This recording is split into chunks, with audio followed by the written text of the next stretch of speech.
एक मेहनती और ईमानदार नौजवान बहुत पैसे कमाना चाहता था क्योंकि वह बहुत गरीब था और बदहाली में जी रहा था। उसका सपना था कि वह मेहनत करके खूब पैसे कमाए और एक दिन अपने पैसे से एक कार खरीदे। जब भी वह कोई कार देखता उसे अपनी कार खरीदने का मन करता।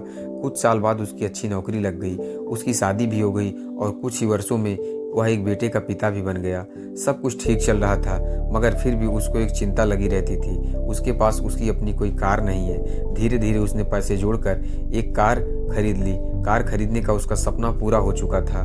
इससे वह बहुत खुश था। वह कार की बहुत अच्छी तरह देखभाल करता था, उसमें शान से घूमता था। एक दिन छुट्टी के दिन वह कार को रगड़ कर धो रहा था, यहाँ तक कि गाड़ी के टायरों को भी चमका रहा था। उसका 5 वर्षीय बेटा भी उसके साथ था। बेटा भी पिता के आगे पीछे घूमकर कार को साफ होते देख रहा था।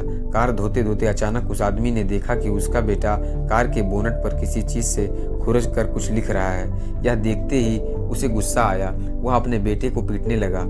उसने उसे इतनी जोर से पीटा कि बेटे के एक हाथ की उंगली टूट गई। दरअसल वह आदमी अपनी कार को बहुत चाहता था और वह बेटे की इस शरारत को बर्दाश्त नहीं कर सका।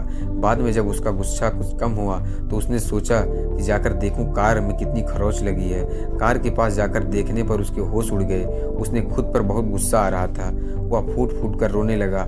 कार पर उसके बेटे ने खुरच कर लिखा था, पापा आई लव यू। यह कहानी दोस्तों हमें यह सिखाती है कि किसी के बारे में कोई गलत राय रखने से पहले या गलत फैसला लेने से पहले हमें यह जरूर सोचना चाहिए कि उस व्यक्ति ने वह काम किस नीयत से किया है।